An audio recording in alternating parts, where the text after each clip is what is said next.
Hi friends, ನಮಸ್ಕಾರ. ನನಗೊಂದು ಪ್ರಶ್ನೆ ಕಾಡ್ತಿದೆ. ಅದೇನು ಗೊತ್ತಾ? ರೈತರು ಗಂಡು ಮಕ್ಕಳು ಅಂದರೆ ಈ ಹೆಣ್ಮಕ್ಳು ಇಷ್ಟಪಡಲ್ಲ. ಯಾಕೆ? ರೈತರು ಕಷ್ಟಪಟ್ಟು ಬೆವರಿಸಿ ಹೊಲದಲ್ಲಿ ಉಳುಮೆ ಮಾಡಿ ಬೆಳೆ ಬಿತ್ತಿ ಅದನ್ನು ಮಾರಲಿಲ್ಲ ಅಂದರೆ ಈ ಹೆಣ್ಮಕ್ಳು ಏನು ತಿಂದವು ಅಲ್ವಾ? ರೈತ ಬೆಳೆದ್ರೇ ಜೀವನ, ಅದರಿಂದ ಅಲ್ವಾ ಹೆಣ್ಮಕ್ಳು ಹೊಟ್ಟೆ ತುಂಬೋದು. ಆಗಿರಬೇಕಾದ್ರೆ ಒಂದು ಗಿಡಕ್ಕೆ ಜೀವನ ಮತ್ತು ಜೀವ ಕೊಡ್ತಾನೆ ಅಂದರೆ ಅವನು ಹೆಣ್ಮಕ್ಳಿಗೆ ಒಂದು ಜೀವನ ಕೊಡಲ್ಲ, ಅವ್ರ ಜೀವನದಲ್ಲಿ ಒಂದು ಉತ್ತಮವಾದ ಸಂಸಾರ ಮಾಡ್ಕೊಂಡು ಹೋಗಲ್ಲ, ಅವ್ರನ್ನ ಚೆನ್ನಾಗಿ ಕಾಪಾಡಲ್ಲ.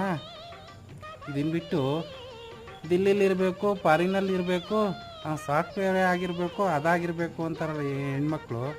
ಅವ್ರ ಜೀವನದಲ್ಲಿ ಏನು ಬೇಳೆಕಾಳು ನಡೀತದೆ ಅಂತ ಅವ್ರಿಗೆ ಗೊತ್ತಿರ್ತದ? ನಿಜ ಹೇಳ್ತೀನಿ, ಕೇಳಿಸ್ಕೊಳ್ಳಿ.